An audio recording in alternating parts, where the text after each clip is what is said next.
de manera sobrenatural en cada vida. Tú, Señor, que dijiste que para ti todo es posible, queremos orar por cada petición de oración que ha sido enviada. Obra, Señor, de manera que quede en evidencia que tú eres, Señor, el que gobierna todas las cosas, el que hace posible todas las cosas. Y muestra tu compasión, tu misericordia a cada uno de tus hijos. Señor, tú eres bueno y confiamos en ti. Confiamos en tu poder, confiamos en tu gracia, en tu soberanía, en tu misericordia. Te alabamos, Señor, y te bendecimos hoy más que nunca, Señor. Oramos también para que tú nos entregues tu palabra, Señor.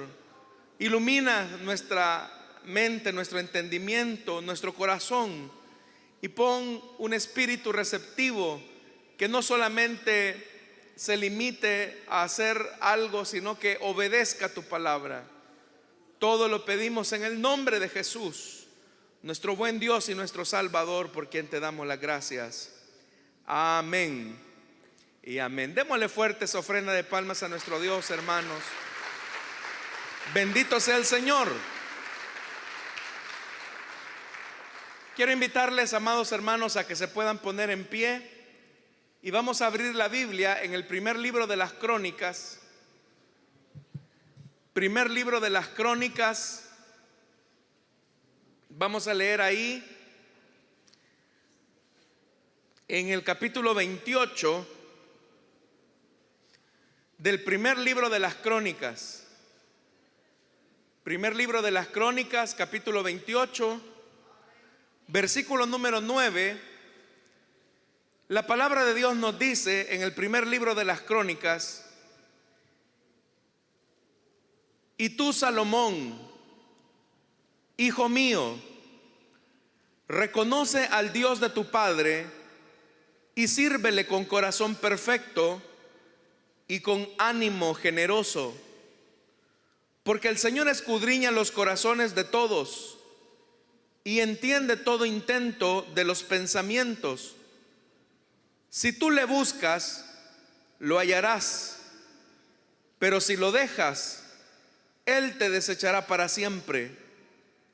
Mira pues ahora que el Señor te ha elegido para que edifiques casa para el santuario. Esfuérzate y hazla. Amén. Hasta ahí dejamos la lectura, hermanos. Tengan la bondad de sentarse, por favor. Como usted habrá notado ya en esta lectura, estas son las instrucciones que el rey David le está entregando a su hijo Salomón en el momento preciso en el que él mismo se dispone a suceder el trono a su descendiente. Todos sabemos, hermanos, que la monarquía de David se caracterizó por muchos logros. David, por ejemplo, tuvo la habilidad, la destreza, la estrategia de hacer pasar de una condición tribal en la que se encontraba la nación para que transicionara a la monarquía. Eso era algo que ya otros pueblos habían hecho. Sin embargo, con Saúl eso no fue posible. Saúl en realidad se enfocó en cosas muy pequeñas. Lamentablemente, los últimos años de su vida se dedicaron totalmente a perseguir a David, con lo que se desenfocó totalmente de la misión que Dios le había delegado. Pero David, como repito, tuvo esa virtud de consolidar a la nación, y ese proceso no fue tan fácil, porque la Biblia nos enseña que los primeros años David gobernó solamente en una región muy pequeña, en la región de Hebrón. Pero después, hermanos, fueron tan notorios los éxitos de David que el resto de las tribus solicitaron que él fuese su monarca, él fuese su rey. Pero hasta ahí, hermanos, las cosas no eran tan fáciles, porque entre más se ampliaba la extensión del territorio y la cantidad de personas sobre las que se ejercía autoridad, Ahora los desafíos tenían que ver con consolidar militarmente a la nación.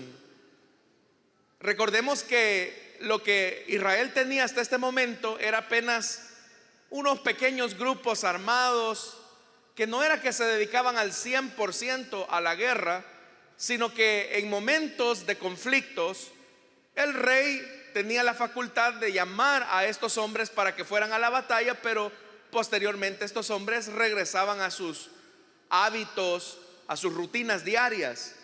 Pero David lo que hace, hermanos, es que si él quiere sostener todo lo que había logrado, era importante consolidar un ejército.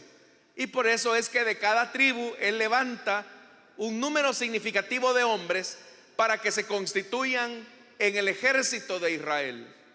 Ya David había tenido esa habilidad mientras él huía en el desierto, porque dice la Biblia que 600 hombres que no tenían ningún tipo de entrenamiento militar, que estaban en una condición de mucha desventaja, David hizo de esos 600 hombres afligidos, endeudados, amargados, hombres de guerra, que son al final los que se van a convertir en los hombres más leales, más fieles de David en cuanto a la protección de la nación. Pero también David, hermanos, no solamente consolida el ejército, sino que provee una estructura que le permita centralizar el gobierno.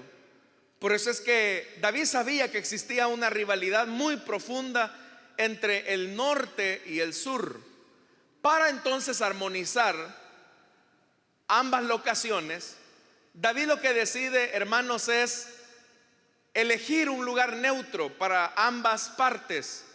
Y por eso es que él decide conquistar las partes altas de Jebusa o de los jebuseos, donde finalmente él va a lograr colocar la capital de su reino, que es Jerusalén. Ahí, hermanos, específicamente en Jerusalén, no solamente se tienen las condiciones para colocar el centro de gobierno, sino que las regiones, hermanos, como por ser una parte muy alta, por ser una parte con condiciones muy buenas, eso le permitía proteger la capital, porque Jerusalén se encontraba en una altiplanicie. Eso también, hermanos, fue otro logro de David. Ahí, hermanos, él comienza a centralizar el gobierno, comienza a levantar, hermanos, todo el aparato estatal de Israel, y a partir de ese momento Israel comienza a vivir un tiempo que algunos han llamado la época de oro. Pero usted sabe que no todas las cosas en el gobierno de David fueron tan buenas. Lamentablemente David podía ser un buen estadista, visionario políticamente hablando como él nunca lo hubo, militarmente aguerrido, esforzado, un líder que supo capitalizar sus cualidades al punto de hacer de hombres que no tenían ninguna preparación militar, hacerlos un escuadrón capacitado para misiones especiales, como fueron los peleteos, por ejemplo.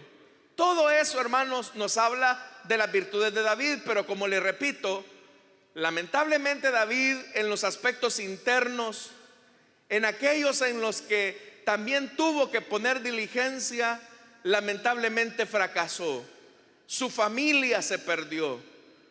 Todos conocemos el vergonzoso caso cuando David se mete con una de las mujeres de sus hombres más leales, llamado Urías el Eteo.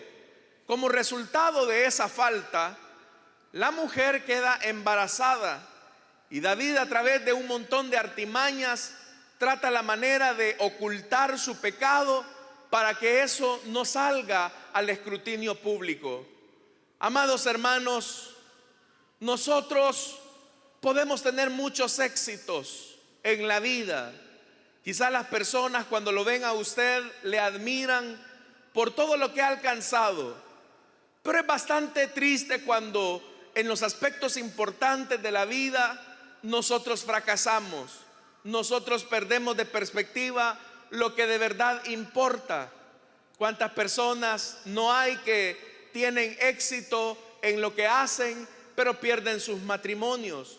¿Cuántas personas no hay que tienen éxito en muchas áreas, incluso hasta ministeriales, y pierden a sus hijos? Ese es el mayor o la mayor paradoja de la vida: tener éxito en las cosas externas y perder a sí mismo las cosas internas, las que valen la pena. David tenía un proyecto como parte de ese desarrollo de Israel, y era construirle un templo al Señor. En una ocasión, mientras David contemplaba la gloria y la majestad de su casa, él dice: ¿cómo es posible que yo viva en una casa de lujo cuando el arca del Señor está a la intemperie entre lonas? Es ahí donde él manda llamar al profeta Natán, que hasta ese momento no solamente había sido su consejero, sino prácticamente la voz de su conciencia. Manda llamarlo y le dice: profeta Natán, oye, yo tengo el deseo de construirle un templo al Señor, una casa al Señor. Me doy cuenta que no puedo vivir entre el lujo y la ostentación, mientras que el arca del pacto se encuentra a la intemperie. Aquel razonamiento a Natán le pareció muy lógico, y él le dijo: su majestad, haga conforme usted ha planificado. Pero lo que Natán no reflexionó es que cuando se trata de las cosas de Dios, él no puede tomar una decisión por Dios. Cuando se trata de aquellos intereses de la obra de Dios, él no puede tomar autoridad sobre ellos, aun cuando sea el referente de la nación israelita. Eso, hermanos y hermanas, es lo difícil de esta tarea del ministerio, porque Dios nos pudo haber colocado a los ministros como líderes de su iglesia, y en ocasiones uno puede tener ideas, proyectos, pero no es suficiente solamente con tener el deseo o tener la buena actitud o tener el sueño. Uno, como servidor del Señor, con una responsabilidad de mayordomía, debe de consultar al Señor todo lo que uno se dispone a hacer. Los ministros debemos de tener la habilidad de escuchar a Dios para saber cuál es el próximo paso, porque la obra de Dios es como un tren, una locomotora, que es cierto, va avanzando, pero a veces se bifurca el camino y hay que tomar una decisión. Esa decisión uno no la puede tomar por criterios humanos, debe de escuchar a Dios, debe de atender la voz del Señor. Y eso fue lo que Dios le va a decir a Natán. Natán, ¿para dónde vas?, le dijo. ¿Qué has hecho?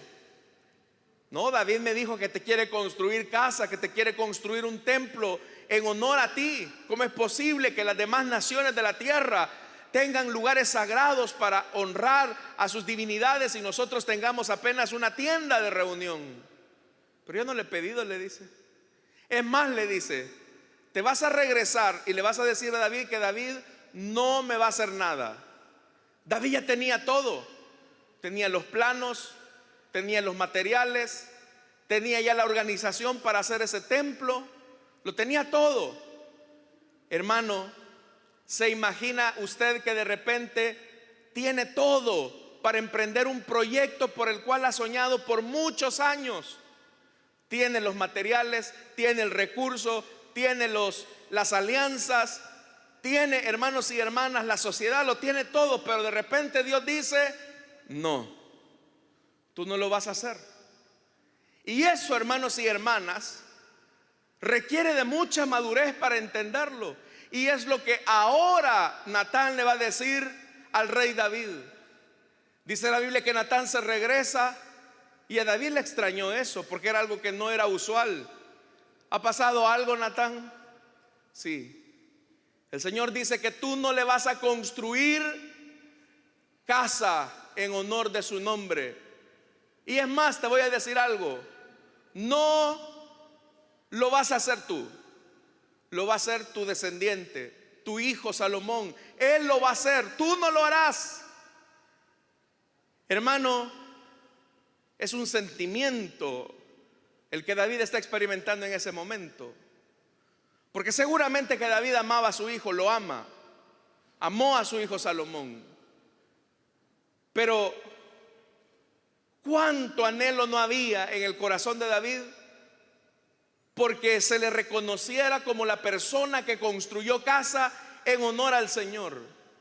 David hubiese cambiado la victoria que tuvo frente a Goliat con tal que le hubiese construido casa al Señor.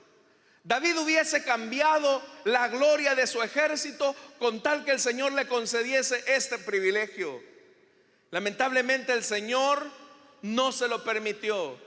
Y aquí viene el punto, mis amados. ¿Por qué Dios no se lo permitió? La razón por la cual Dios no le permite a David que él sea el que le construya una casa en su honor era porque dice que sus manos se habían manchado de sangre. Ahora, pensemos en esto. David era un hombre de guerra. Era una persona que se había hecho en las batallas. ¿Cómo es que el Señor ahora le está recriminando que sus manos se han manchado de sangre? Siendo que esas fueron las tareas que Dios le dejó a David. Pero fíjese que cuando el Señor le reprocha y le dice tus manos se han manchado de sangre, no necesariamente se está enfocando en la sangre que se derramó en el calor de la batalla. El Señor tampoco se está enfocando necesariamente en la sangre que se derramó cuando tuvo que proteger a su pueblo. Lo que el texto quiere demostrarnos es que el Señor todavía se recuerda de la sangre de un inocente llamado Urías. Todavía el Señor se siente indignado con David por ese pecado, por ese solo hombre que él asesinó. Bueno, y en realidad David, hermanos, no se manchó literalmente las manos de sangre de Urías. Él fue lo que podríamos decir ahora el autor intelectual de ese crimen. Pero para el Señor, David era el único responsable de semejante acto de deslealtad. Y cuando finalmente el pecado se descubre, el mismo profeta le tiene que decir a David, y se lo dice: el Señor hubiera hecho más contigo si no hubieses cometido semejante locura. Hermanos amados, qué tragedia para el pueblo de Dios, qué tragedia para las familias, para nosotros mismos, que Dios quiere desarrollar más cosas, más planes, más proyectos en nosotros, pero a causa de una torpeza, de una situación que nos puso en desventaja moral, quedamos fuera del camino. Y ahora David tiene que reconocer que él no va a concluir lo que Dios le había delegado. Y eso es precisamente lo que estamos viendo acá. Este es el momento en el que David ha llegado a su etapa más alta en la vida, y David es consciente que ya no le queda mucho tiempo y que ahora el momento ha llegado de delegar a su hijo. Y delegar a su hijo no es una tarea fácil, porque una persona que ha estado habituada al trabajo, a la dirección, al liderazgo, lo coloca, hermanos, en una posición de mucho esfuerzo. Ahí, hermanos, el tiempo no se siente, estamos en el calor de la batalla, pero ahora el Señor dice: ha llegado el momento de transicionar. Pero ¿cuál es el mejor consejo que David le puede dejar a su sucesor? ¿Y cuál es también el consejo que David nos dice hoy a nosotros como iglesia? Porque quiero decirle algo: si usted está acá sentado a esta hora de la mañana, es porque Dios tiene planes y propósitos con usted. Entonces hoy nos vamos a sentar con David.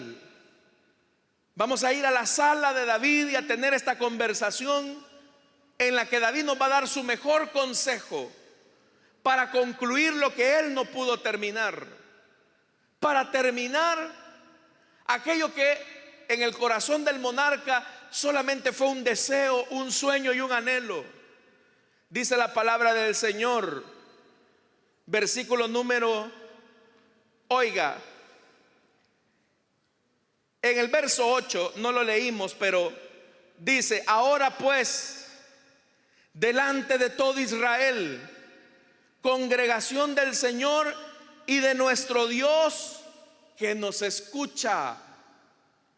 Ahí hay dos elementos importantes. Vea cómo el Señor le está diciendo a través de David a Salomón: mira, tú te vas a convertir en el líder de ellos. Toda esta congregación aquí reunida ahora es tu responsabilidad.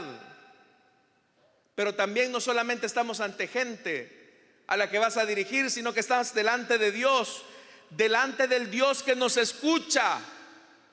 Oiga lo que dice: cumplid y observad todos los preceptos del Señor vuestro Dios, para que poseáis la buena tierra y la dejéis en herencia perpetua a vuestros hijos después de vosotros.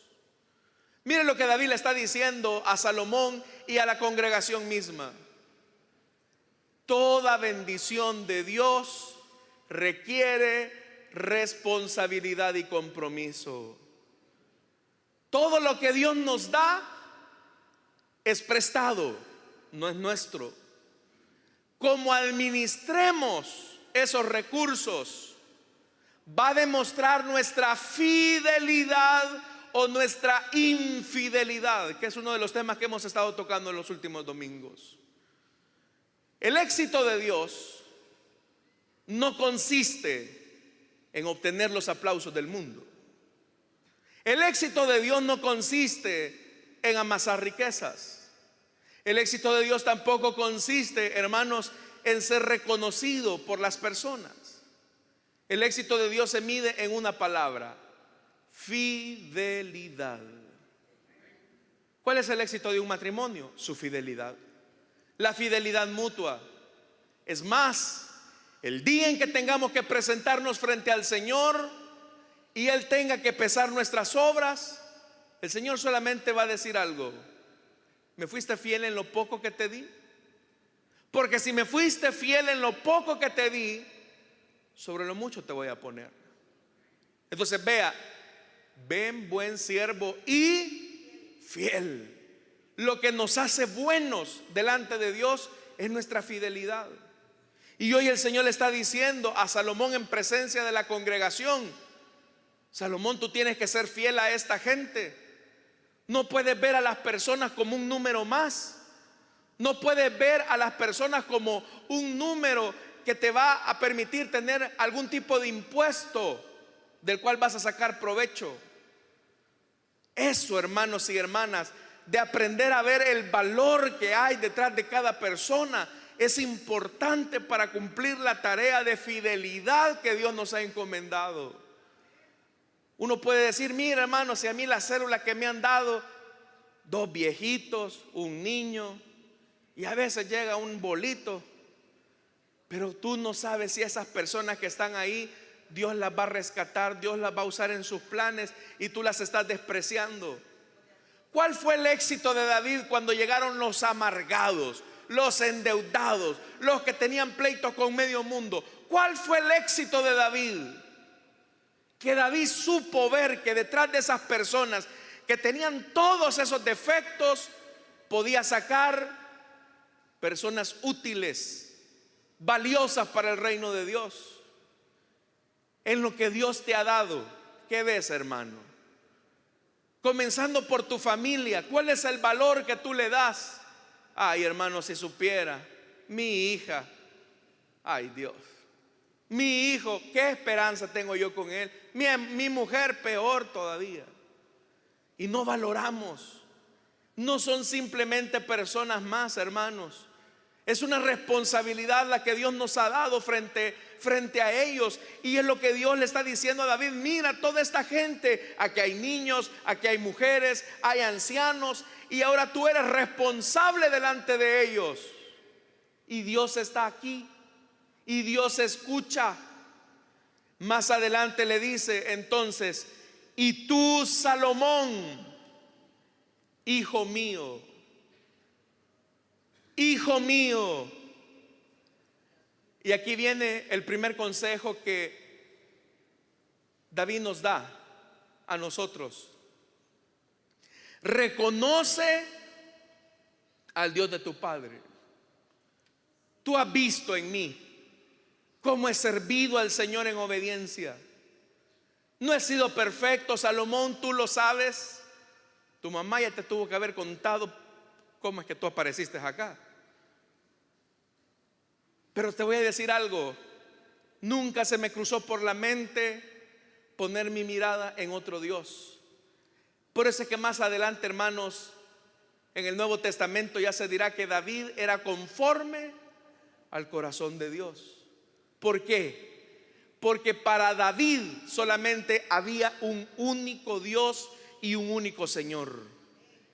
Y para nosotros, hermanos, ¿será que solo el Señor es nuestro Dios en nuestra vida? ¿Le hemos reconocido? ¿Y en qué se traduce que de verdad hemos reconocido al Señor como nuestro único Dios? La segunda parte que se complementa como el consejo de David es: sírvele. Oiga, esta talla está muy elevada. Sírvele con corazón perfecto. ¿Qué significa esto de corazón perfecto? Que en la vida es fácil servir a Dios cuando las cosas nos van bien. Es fácil servir a Dios cuando hay salud, cuando hay bonanza, cuando la familia está bien. Pero servir al Señor cuando hay enfermedad, cuando hay pobreza, cuando hay escasez, eso requiere un tiempo de fidelidad. El día de ayer escuchaba parte de la enseñanza de la hermana que predicó acá en el culto de mujeres y hacía referencia precisamente a eso. Una hermana que había batallado en 2 ocasiones contra el cáncer. Si las hermanas que vinieron y pudieron escucharlo, si no, le animo a que lo escuche.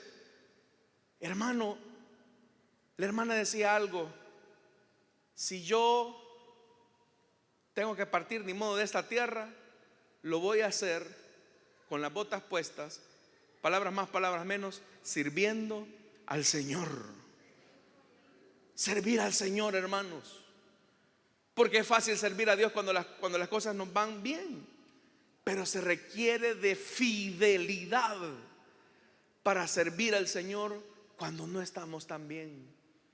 A veces, hermanos, no me va a dejar mentir que a veces por cosas insignificantes dejamos de servir al Señor. Por cosas que no valen la pena prestar atención, dejamos de servir al Señor. Y ahí Dios se da cuenta que nuestro corazón no es perfecto. La perfección, según Dios, es que tengamos la capacidad de ser fieles aun cuando las cosas no marchan bien. ¿Sabe, hermano, qué es lo que hace un matrimonio fuerte? Esto para los que están casados o para aquellos que se quieren casar. ¿Saben qué es lo que hace un matrimonio estable? No es, hermanos, la belleza que va a tener la esposa por los siglos de los siglos. No es tampoco, hermanos, los bienes que pueda poseer el marido. Lo que hace un matrimonio, tener la consistencia, es que aprendamos a amar a la otra persona con sus virtudes y con sus defectos. No dijeron muchos amenes. Creo que es un culto de solteros pero de verdad que se necesita eso. El problema de nosotros los seres humanos es cuando solamente nos quedamos con lo bueno, y cuando llegan los momentos malos decimos: ¿y para qué me casé con este? Si yo hubiera sabido que en el amanecer le huele mal el aliento, ni loco me caso con este. Usted sabe que su esposa al levantarse no se levanta perfumada y bien peinada, hermano. Se levanta, parece arbolito de Navidad, ¿verdad? Así es la vida. Por eso es que el amor de nuestro Dios es que Él nos amó a nosotros como éramos, hermano. Y Él nos conoce bien. Y es un amor perfecto. Entonces David le está diciendo a Salomón: mira, en tu reino vas a tener momentos de gratificación, momentos buenos, momentos en los que vas a alabar al Señor de alegría, pero habrán otros, Salomón, donde te vas a estresar, donde la enfermedad te va a llegar, donde la escasez te va a llegar, donde la situación amarga te va a llegar. Pero ten un corazón perfecto, sé fiel a tus principios. ¿Y cómo se logra esa perfección? Mire, dice algo más: con ánimo generoso. ¿Qué es el ánimo generoso al que se está refiriendo aquí Salomón, David a Salomón? Tiene que ver con la actitud que presentamos ante la vida. Mira, hermano, nuestra actitud define en buena medida cómo van a terminar nuestros días. Si nuestra actitud toda la vida es negativa, siempre vemos las cosas de manera tan oscura, que si de repente usted siente un pequeño dolor y ya usted, y si es cáncer, dice, es lo primero que se le viene a la mente, ¿verdad? Y ya con eso ya viene, ya ve la caja, ya ve el cementerio. ¿Cuál es la actitud que Dios quiere que tengamos frente a los desafíos de la vida? Una actitud de fe. ¿Qué significa lo que dice esta palabra? Ánimo generoso. Es tener una fe comprometida con Dios. Porque la fe alimenta nuestro ánimo. La fe nos hace creer que Dios hará lo que nosotros no podemos hacer. La fe nos lleva a decir, bueno, no tengo empleo, es cierto, estoy pasando un mal momento, pero yo creo que el Señor me va a abrir una oportunidad, pero yo creo que el Señor me va a sacar adelante. Esa es fe. Eso es tener acá, como dice la Escritura, hermanos y hermanas, un ánimo generoso. La fe es la que nos dice también, bueno, estoy pasando una mala racha en mi familia, pero yo sé que el Señor va a tomar control de esta situación. Tener fe, aunque el panorama se vuelva gris. ¿Cómo está su fe, hermano? Ante los problemas de la vida, ante las situaciones en las que nosotros ya no tenemos control, ¿tenemos un ánimo generoso? ¿O somos de las personas que dicen, de esta ya no me libro? No, si yo hasta ya fui a cotizar la caja en la que me van a enterrar, ya dejé las cosas en orden. Hermano, la actitud frente a la vida es algo que Dios también honra. ¿Sabe que hay gente a la que usted tiene que evitar? Gente tóxica a la que usted tiene que evitar. Y esa gente tóxica es la que le drena su fe, hermano. De repente le dice a usted, le preguntan, ¿cómo está, hermana? Fíjese, hermana, que he tenido esto. Ah, de eso se murió mi tía, fíjese. ¿Y su hijo cómo está? Pues fíjese que anda mal, un poquito mal en sus notas. Ah, pandillero se le va a hacer, hermano.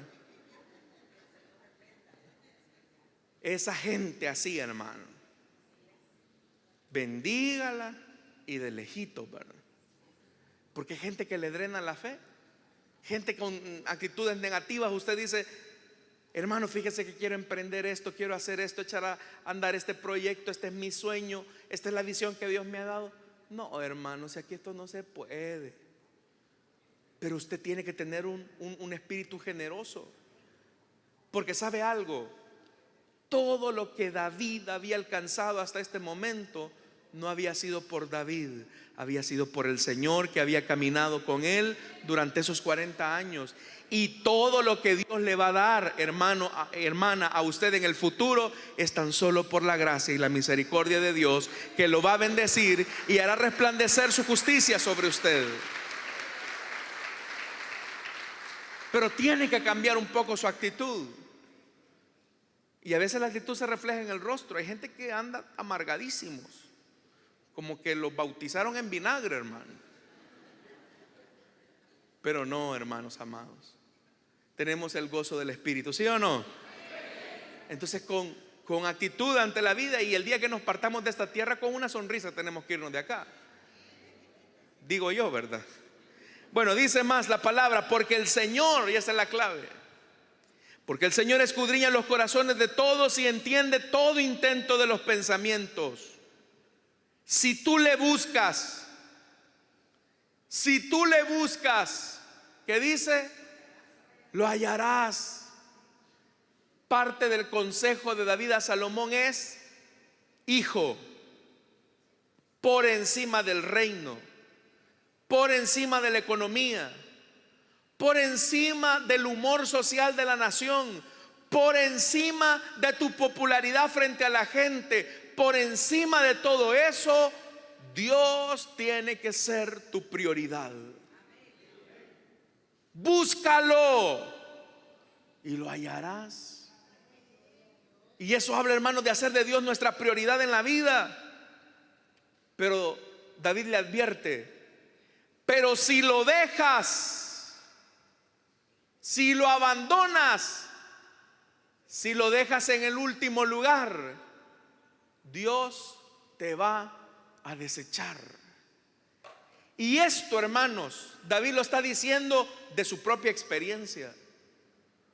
Porque Dios tenía a David para cumplir grandes planes, grandes propósitos, pero como sus manos se mancharon de sangre, Dios lo desechó para que no cumpliera el propósito por el cual lo había puesto como rey. Y ahora está eligiendo a su hijo.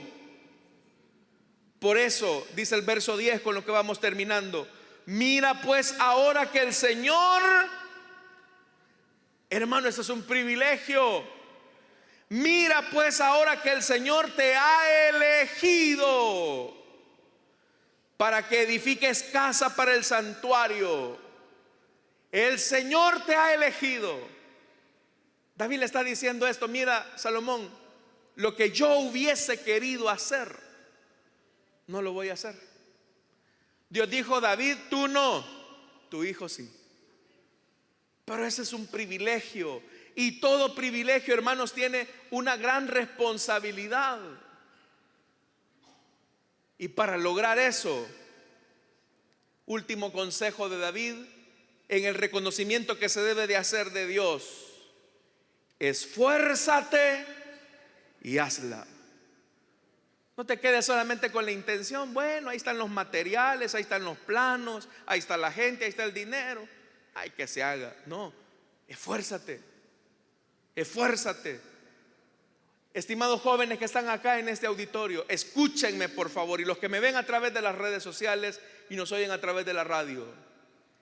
Esta generación, hermano, es la generación del menor esfuerzo. Esta es la generación a la que si usted le pide una milla extra, perdóneme, ¿y cuánto me va a pagar de hora extra?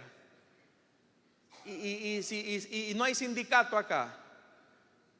Y van en la vida, hermanos, en un nivel de mediocridad, arrastrando los pies prácticamente.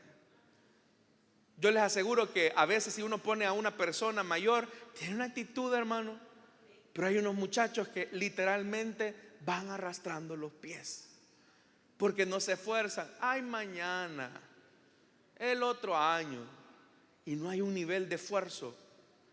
Pero parte de nuestro reconocimiento al Señor es que nos esforcemos. Y en palabras del Señor a Josué, usted se las puede de memoria: mira que te mando que seas correcto. Esfuerzo y valentía. Entonces, que Dios nos ayude, hermanos. ¿Para qué? Para reconocer al Señor en todo tiempo y así cumplir la tarea que Él nos ha encomendado. Amén. Gloria al Señor. Vamos a orar, hermanos. Vamos a cerrar nuestros ojos. Y teniendo nuestros ojos cerrados y nuestro rostro inclinado,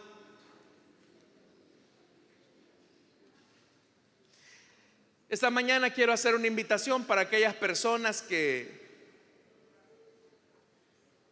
desean entregarle su vida a Cristo o desean reconciliarse. Les invito para que en el lugar donde están se puedan poner en pie. Allá habrá un hermano o una hermana que va a orar por usted. Si usted desea entregarle su vida a Cristo o desea reconciliarse, póngase en pie. Estas palabras que David le dio a Salomón eran porque David era consciente que la vida se le había ido, que al igual que nosotros él había cometido muchos errores, pero le está diciendo a la siguiente generación: Salomón, no cometas los errores que yo cometí. Me equivoqué en esto, fallé en esto otro. Y eso también es lo que Dios nos pide a nosotros, que veamos los errores de nuestros antepasados, aún nuestros propios errores, para no volverlos a cometer. Y si es posible, darle una ayudadita a la siguiente generación y decirle: no cometas este error que yo cometí. Y esa cantidad de errores se minimiza cuando tenemos al Señor en nuestra vida. Por eso es que le dice: reconoce al Señor. Cuánta necesidad tenemos de reconocer al Señor en nuestra vida.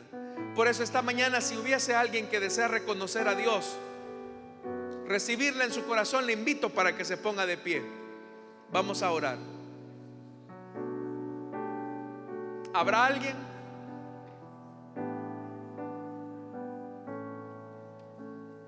¿Habrá alguien que quiera entregarle su vida a Cristo o desea reconciliarse? Póngase en pie.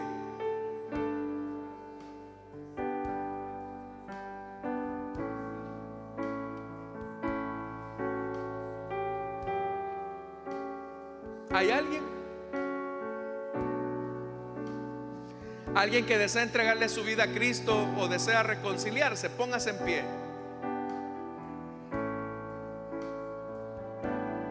Reconózcalo en todos sus caminos.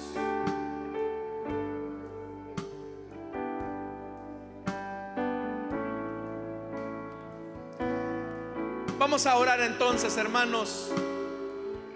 Pero aprovechemos el consejo de David. Reconoce al Señor, hijo mío. Reconócelo. Y eso también, hermanos, es para nosotros. Reconozca al Señor en su vida. Padre que estás en los cielos, ayúdanos, Señor, a ser fieles a ti. Sabemos que tú has preparado muchas cosas para nosotros. Queremos pedirte que tú bendigas nuestras vidas y nos ayudes a seguir adelante. Gracias, Señor, por tu amor. Gracias, Señor, por tu misericordia. A ti sea toda la gloria. A ti sea toda la alabanza hoy y siempre. Gracias, bendito Dios, por todo lo que nos das. Porque también, Señor, sabemos que con esto nos inspiras a seguir en la siguiente generación a través de nuestros hijos. Oh Señor, que lo que no alcancemos nosotros, nuestros hijos lo alcancen. La siguiente generación. Te pido por los jóvenes que están en este lugar, para que muestren un corazón esforzado, muestren una actitud distinta. Que no solamente se limiten, Señor, al mínimo esfuerzo, sino que vayan más allá, Señor. Te lo pido en el nombre de Jesús. Amén y amén. Gloria al Señor, hermanos. ¿Cuántos dan gloria a Dios? Amén. Bendito sea el Señor. Hermanos, hemos llegado ya a la parte final de este servicio.